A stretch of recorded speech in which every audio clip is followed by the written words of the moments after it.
I'm Ashley Parker, 28, a marketing coordinator.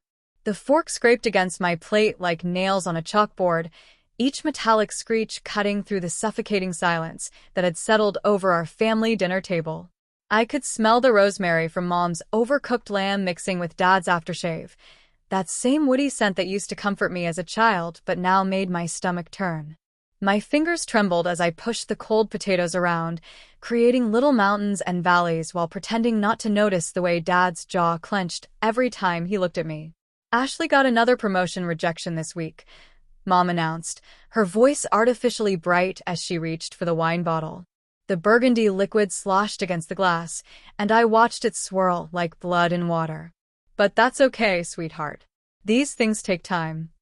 My sister Emma sat across from me, her perfectly manicured fingers wrapped around her water glass, her engagement ring catching the chandelier light and throwing tiny rainbows across the white tablecloth. She hadn't said a word since arriving 20 minutes late, her cheeks still flushed from whatever important meeting had delayed her. Again. Time. Dad's voice cut through the air like a blade. He set down his fork with deliberate precision, the sound echoing in the dining room. Ashley's been at that company for 3 years. 3 years, and she's still in the same position she started in. The heat crept up my neck, spreading across my cheeks like spilled wine. I could feel Emma's eyes on me, that familiar mixture of pity and superiority that had followed me through childhood, through high school, through every family gathering where my accomplishments were measured against hers and found wanting. "Dad, please," I started, but he held up his hand. "No, let me finish." His gray eyes, the same ones I'd inherited, bore into mine with an intensity that made me want to disappear into my chair. Emma just made partner at her firm. Partner, Ashley. At 26. She's buying a house, planning a wedding, building a life. The words hung in the air like smoke, choking me. I could hear the grandfather clock in the hallway ticking, each second stretching into eternity. Mom's breathing had become shallow, and I knew she was holding back tears, not for me, but for the scene that was about to unfold. "Your sister is better than you." The words hit me like a physical blow, stealing the air from my lungs. The room seemed to tilt, the chandelier swaying overhead as if we were on a ship in rough seas. I could taste copper in my mouth. Had I bitten my tongue? The smell of rosemary became overwhelming, mixing with the sudden metallic tang of my own blood. Emma's face went pale, her lips parting in shock. Mom's wine glass slipped from her fingers, red liquid spreading across the white tablecloth like a wound. But Dad just sat there, his expression unchanged, as if he'd simply commented on the weather. Something inside me snapped, not broke, but snapped back into place, like a rubber band that had been stretched too far for too long. The trembling in my hands stopped. The heat in my cheeks cooled to ice. I looked at my father, this man who had raised me, who had taught me to ride a bike and helped me with homework and told me bedtime stories, and I saw a stranger. I stood up slowly, my chair scraping against the hardwood floor. The sound seemed to echo forever in the silence. When I spoke, my voice was steady, calm, each word dropping into the quiet like stones into still water. "Then why am I still here?" The room went silent. Not just quiet, silent. As if the very air had been sucked out of the space, leaving us all suspended in a vacuum. Mom's hand froze halfway to her mouth. Emma's eyes widened until I could see white all around the blue. Dad's face went through a series of expressions, confusion, realization, and then something that might have been fear. But it was too late for fear. Too late for apologies or explanations or the awkward laughter that usually followed Dad's jokes at my expense. Because in that moment, as I stood there looking down at my family, I realized something that changed everything. I wasn't the failure in this room.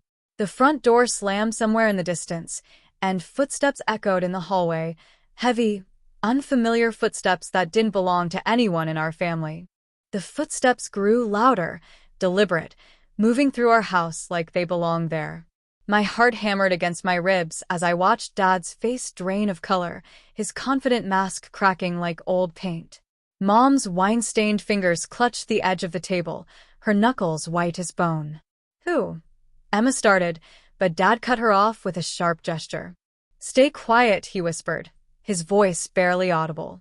The man who had just torn me apart with 6 words was suddenly small, hunched in his chair like a child hiding from monsters. The footsteps stopped just outside the dining room. I could smell cigarette smoke now, mixing with the rosemary and wine, a harsh, acrid scent that made my nose burn. Through the archway, I caught a glimpse of a shadow, tall and broad-shouldered, waiting. "Richard Parker?" The voice was gravelly, worn down by years of something I couldn't identify. "We need to talk." Dad's Adam's apple bobbed as he swallowed hard. "I'm having dinner with my family, whatever this is about." "It's about the Henderson account." The stranger stepped into view, and I felt my breath catch. He was older, maybe 60, with silver hair slicked back and a scar running from his left ear to his jaw. His suit was expensive but rumpled, like he'd been wearing it for days. And the money that went missing. The words hit the room like a grenade. Emma's engagement ring clinked against her water glass as her hand shook. Mom made a small sound in the throat, somewhere between a gasp and a whimper. But it was Dad's reaction that made my stomach drop, the way his shoulders sagged, the way his eyes closed for just a moment too long. "I don't know what you're talking about," Dad said, but his voice lacked conviction. The authority that had filled it moments ago when he was destroying me had evaporated completely. The stranger smiled, and it wasn't pleasant. $47,000, Richard. From the Henderson estate settlement. Money that was supposed to go to the widow and her kids. He pulled out a manila folder, thick with papers. Money that somehow found its way into your personal account instead. My legs felt weak. I sank back into my chair, the leather creaking under my weight. This couldn't be real. My father, the man who had lectured me about integrity, about doing the right thing, about being better, was a thief? "That's impossible," Emma said, her voice high and strained. "Dad would never." "Your father's been skimming from client accounts for 2 years, the stranger continued, his eyes never leaving Dad's face. "Small amounts at first. A few hundred here, 1,000 there. But he got greedy. The Henderson account was supposed to be his retirement fund." The room spun around me. I gripped the edge of the table, my fingernails digging into the wood. The smell of cigarette smoke was getting stronger, making me nauseous. Or maybe that was the revelation that my entire life had been built on lies. "Who are you?" I managed to ask, my voice sounding foreign to my own ears. The man's gray eyes shifted to me, and for a moment, his expression softened. "Detective Morrison, Financial Crimes Unit. I've been investigating your father for 6 months. 6 months. While Dad had been criticizing my career, my choices, my life, he'd been stealing from widows and orphans. While he'd been holding Emma up as the golden child, the perfect daughter, he'd been building his pedestal on other people's grief." "This is ridiculous," Dad said, finally finding his voice. He stood up, his chair scraping against the floor. "I want to see a warrant. I want to call my lawyer."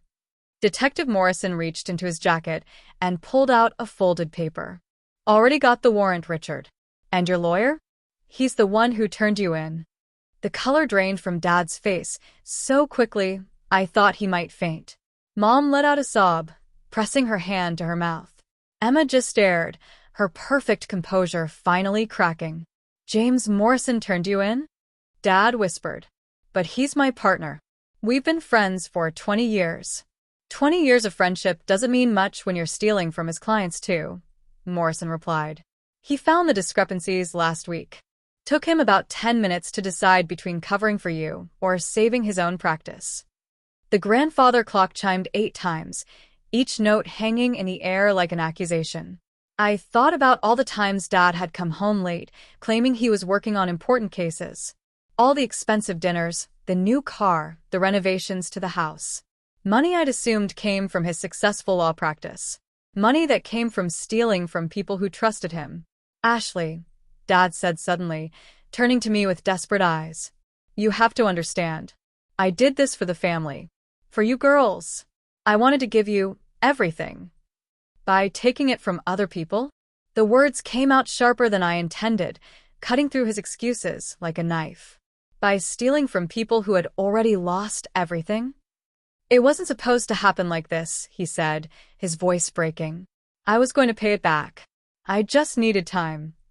Time he spent telling me I was a failure, I said, standing up again. The anger was building in my chest, hot and clean and righteous. Time he spent comparing me to Emma, making me feel like I wasn't good enough. Detective Morrison cleared his throat. I'm sorry to interrupt this family moment, but I need to place you under arrest, Mr. Parker. The handcuffs clicked into place with a sound like breaking bones. Dad's wrists looked small and pale against the metal, and for a moment, I felt a flicker of the old sympathy. But then I remembered his words, "Your sister is better than you," and the sympathy died. As Morrison led Dad toward the front door, my father turned back one last time. His eyes found mine across the room, and I saw something there I'd never seen before. Shame. Ashley, he said, his voice barely a whisper. I'm sorry, but sorry wasn't enough. Sorry couldn't undo 28 years of feeling inadequate. Sorry couldn't give back the money he'd stolen or repair the trust he'd broken. The front door closed with a soft click, leaving the three of us alone in the wreckage of our family dinner. The silence stretched between us like a chasm, broken only by Mom's quiet crying and the tick of the grandfather clock. Emma was the first to speak. What are we going to do? I looked at my sister, perfect Emma with her perfect job and perfect fiancé and perfect life, and saw something I'd never noticed before. Fear. Real, bone-deep terror at the thought that her world might not be as stable as she'd believed. I don't know, I said honestly, but I know what I'm not going to do. What? Mom asked, looking up at me with red-rimmed eyes. I'm not going to pretend this didn't happen. I'm not going to make excuses for him. And I'm not going to let anyone tell me I'm not good enough ever again. The words felt like a declaration of war, and maybe they were. A war against the lies we'd been living, the roles we'd been playing, the family mythology that had just crumbled to dust. Outside, thunder rumbled in the distance, and the first drops of rain began to tap against the dining room windows. The storm was coming, and there was nowhere left to hide. Emma's phone buzzed on the table, the screen lighting up with a text message. She glanced at it, and her face went white. What is it? I asked. She held up the phone with shaking hands. The message was from her fiancé. Just saw the news. We need to talk. The rain hammered against the windows now, each drop exploding like tiny grenades against the glass. Emma stared at her phone screen as if it might change the words, as if willing it hard enough could make the message disappear. But the blue glow remained constant, unforgiving. The news? Mom whispered, her voice hoarse from crying. What news? I grabbed the remote from the sideboard, my hands steadier than they had any right to be. The television flickered to life, and there it was, Dad's face filling the screen, his law school graduation photo from 30 years ago when he still looked young and hopeful. The banner beneath read, Local Attorney Arrested for Embezzlement. Richard Parker, a prominent family law attorney, was arrested this evening on charges of embezzling over $200,000 from client accounts. The reporter's voice cut through the room like a scalpel. Sources close to the investigation say Parker had been systematically stealing from estate settlements for nearly 3 years. $200,000. Not $47,000 like Detective Morrison had said. $200,000 stolen from people who were already grieving, already vulnerable. Emma's phone buzzed again. Then again. The sound filled the silence between thunderclaps, each notification another crack in the foundation of her perfect life. Turn it off, she said, her voice barely audible. But I couldn't. I watched as they showed footage of Dad's law office, the brass nameplate that had always made me feel proud, now looking tarnished under the camera lights. They interviewed Mrs. Henderson, the widow whose settlement money had funded our family dinners, our vacations, our comfortable lives. He seemed like such a good man, she said, tears streaming down her weathered face. He helped me through the worst time of my life, and I trusted him completely. That money was supposed to help me keep my house, help me take care of my grandchildren. The remote slipped from my fingers, clattering to the floor. Mrs. Henderson looked exactly like I'd imagined. Small, Fragile, the kind of person who baked cookies for neighbors and sent birthday cards with $5 bills tucked inside. The kind of person my father had looked in the eye and robbed. Ashley, Emma said, her voice cracking. My wedding. The down payment on the house. David's family, they're going to think. They're going to think you're the daughter of a criminal. I finished for her. Because you are. We both are. The words hung in the air like smoke. Emma flinched as if I'd slapped her, but I felt no satisfaction in her pain. Only a strange, hollow numbness where my anger had been. Mom stood up abruptly, her chair toppling backward. I need to pack, she said, her voice mechanical. I need to get some things and go to my sister's house. The reporters will be here soon. She was right. Already I could see headlights through the rain-streaked windows, cars pulling up to the curb. The vultures were circling. Mom, wait, Emma called, but our mother was already gone, her footsteps echoing up the stairs. We heard drawers slamming, closet doors banging, the frantic sounds of a life being hastily dismantled. Emma's phone rang. David's name flashed on the screen, and she stared at it like it was a snake. Answer it, I said. I can't. Answer it, Emma. She swiped to accept the call, her hand trembling. Hello. Even from across the table, I could hear David's voice, tight with barely controlled panic. Emma, what the hell is going on? My mother just called. She saw the news. She's asking if we should postpone the wedding. Emma's perfect composure finally shattered completely. Tears streamed down her cheeks, smearing her makeup, making her look younger and more vulnerable than I'd seen her since we were children. I don't know, she sobbed into the phone. I don't know anything anymore. Is it true? Did your father really steal money? The question hung between them like a blade. Emma looked at me across the table, her eyes pleading for some kind of answer, some way to make this not real. Yes, she whispered. It's true. The silence on the other end of the line stretched for an eternity. When David finally spoke, his voice was cold, distant. I think we need some time to figure this out. Maybe you should stay at your parents' house tonight. David, please. But the line was already dead. Emma stared at the phone, her engagement ring catching the light from the television where they were now showing file footage of Dad at some charity event, smiling and shaking hands with the mayor. He's going to leave me, she said, her voice hollow. David's going to leave me.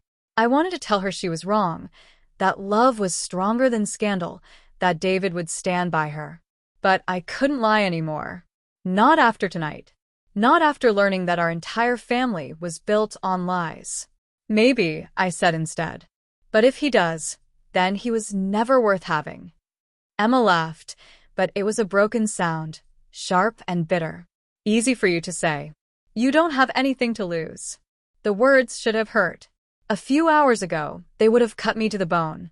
But now they just felt tired, worn out from overuse. You're right, I said, standing up. I don't have anything to lose. And you know what?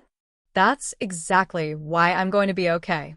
I walked to the window and looked out at the reporters gathering on our front lawn, their umbrellas black against the streetlights. They were setting up cameras, preparing to broadcast our family's destruction to the world. Where are you going? Emma asked as I headed for the door. To pack, I said. Like Mom. Like you should. But where will we go? I paused in the doorway, looking back at my sister. She looked so small sitting there at the table, surrounded by the ruins of our family dinner. The golden child, finally tarnished. I don't know where you're going, I said. But I'm going to build something new. Something that's actually mine.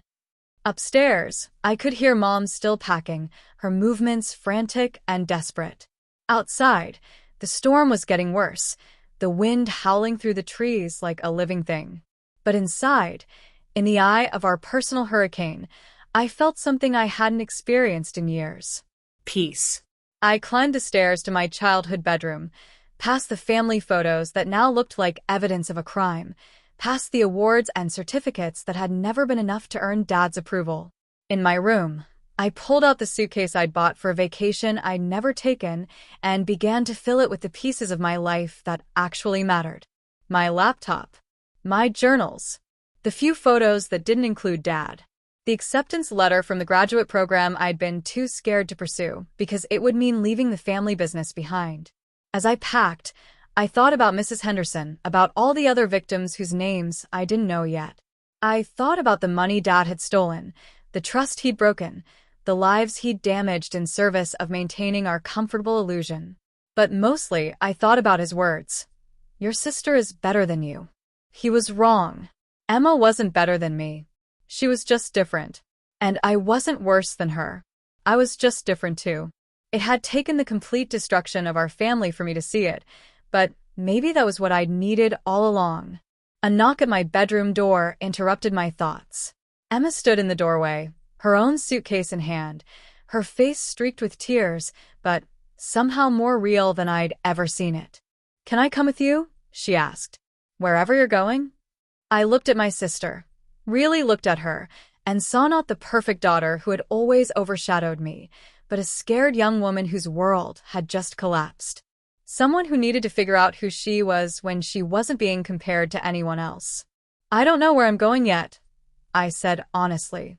That's okay, she replied. I don't either. Outside, the storm raged on, washing the world clean. And for the first time in my life, I wasn't afraid of the rain. We left through the back door, our suitcases bumping against our legs as we ran through the downpour to my car. The reporters didn't see us go. They were too focused on the front of the house, waiting for a story that we were no longer willing to give them. As I started the engine, Emma reached over and turned off the radio before the news could find us again. Thank you, she said quietly. For what? For those 6 words. For finally saying what needed to be said. I pulled away from the curb, leaving behind the house where we'd grown up, the family dinners that had been built on stolen money, the father who had taught us that love was conditional on success. In the rearview mirror, I watched our childhood disappear into the storm. And for the first time in 28 years, I wasn't looking back to see if I was good enough. I was looking forward to see who I could become. The rain pounded against the windshield as we drove into the night, 2 sisters finally free to write their own stories. And mine was just beginning.